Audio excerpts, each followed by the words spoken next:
What's interesting is when we were filming House of David, we film it in Greece, and they were talking about how hot the summers get. I'm like, y'all have never been to Texas. It's you don't even know what heat is. Man, I'm so pumped to talk to you. Just kind of going over just everything that you've done is so diverse. One of my favorites was Mom's Night Out, and then of course I Can Only Imagine and I Still Oh my Believe. gosh. And that was so Thank fun. I you. love Mom's Night Yeah. Out. And so now it's kind of this epic here of House of David. And so I'm curious, just kind of what brought you on board? What was your vision? What made you kind of take this turn into this epic story of the Yeah. Old Testament? Well, first of all, I made Mom's Night Out as a love letter to my wife and everyone like her, and the the crazy experience of parenting children, but for me, I often get obsessed with a story, and if a story is meaningful and life changing to me, I just want to give it to the audience with my craft, which is to make a movie or a television show about it. And so David actually goes all the way back to me as a teenager.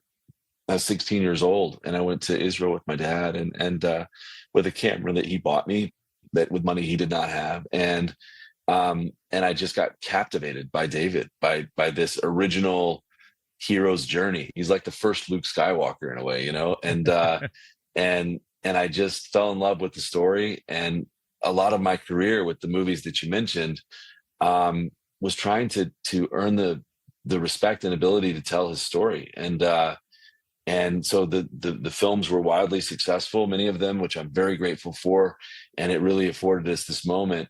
And when you get to the story of David, you just can't really do it as a movie. It's very hard to tell his story. It's just such a big, epic, sweeping narrative. You need more time. And so the idea was to do it as an epic TV series. And the show was wildly successful. And season 1 been seen by over 44 million people. And the finale episode was #1 on Prime. And it just far exceeded even our wildest hopes and dreams. And so I'm very grateful to the audience for supporting it. And to me, I just have always felt like faith is not a genre. It's an audience to serve. It's a cause. And so you can make a lot of different types of content, whether it's a comedy like Mom's Night Out, or, an inspirational true story like I Can Only Imagine, or an epic, biblical television show. You can infuse, things that are worth believing in into all of those things. And there's a lot of different type of content I like. And so it's fun to just really let the story tell you what form it wants to take, and not be, and be willing to try different things.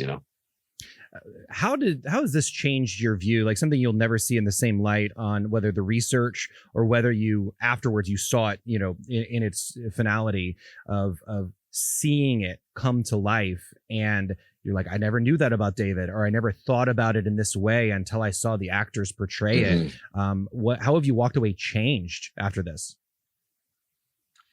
Yeah, I mean, many of those moments, happened on set where I would say it's kind of revelatory, because I am, a believer, and I'm a fan of the material, and when you bring it to life, you see the material in a whole new way. And for me, I think the fascinating thing about David is that you have the events of his life, although there's not, they're very quick, whether it's First, like Samuel or Chronicles, the account is just the events, so you don't have the story that led to those events. And then you have basically his diary, his journal, his songs. He's one of the most famous songwriters of all time, and he's a warrior poet.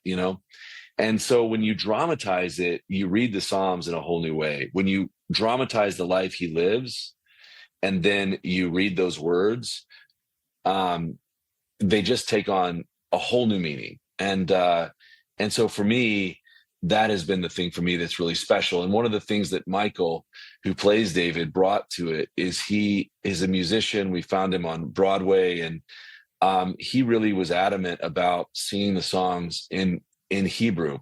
And so that's pretty special. And those songs are special. We just released an album actually with those songs, but to hear them in the original language, you feel really close to what this might have been like. And to me, that's what I hope people do. Is I hope they watch the show. I tell people, like, this is not the Bible. This is not scripture. This is a love letter. It's a television show, but I hope it draws people to the Bible itself. And we're really trying to honor the source material at every single level, and then make the most epic, emotional, saga that we can on screen. The process of that, I'm sure the undertaking it would be to make sure that you're sticking to scripture, with allowing those creativities of, like you said, you don't necessarily know the story that led up to the story, but also just the time. And what does that look like? From you get historians, you get theologians, you get rabbi, like how do you go into making sure that you're being accurate to the time period? Yeah, we do an enormous amount of research, and we have scholars and scholars in rabbinic tradition, and theologians and historians, and that's what's so fun about it. Is it really is in that category of like biblical commentary. It really is doing all the due diligence to be able to wrestle the story to the ground and really say, what would this have been like to live this story out, and that is great fun. And it's and again, it changes me while making the show. Like, you really think about the show differently, you think about the story differently, and you read the story differently. And I hope that's what the audience goes on as well. And again, do we get it perfect every time? No, but it's people that love the material and love filmmaking, and we're just trying to put this story on as epic a stage as we can.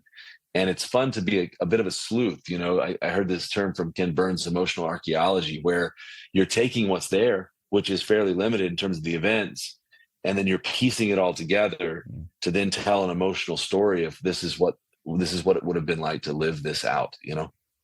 I love that. The season finale is out. Season 2 is wrapped up. You can get all the episodes there on Prime. And so I guess the last question for you, what's next? What can we expect, whether House of David season 3 or another project for you? Oh man, I would love, the dream is to just keep telling David's story. It's so interesting. 16 hours into the story, 2 seasons of 8 episodes each, and you've just scratched the surface. And in many ways, David slaying Goliath was the beginning of his adventure, and his life just the stakes got higher and the drama got better. And so I just want to keep telling the story, and the audience is what allows us to do that. And then I also, my one of the projects that I most wanted to film a movie was the Young Life of George Washington, which we wrapped in Ireland about a month ago, and that comes out next July, and I can't wait for people to see it. Fantastic. Jon Erwin, appreciate it, buddy. Thank you. Thank you.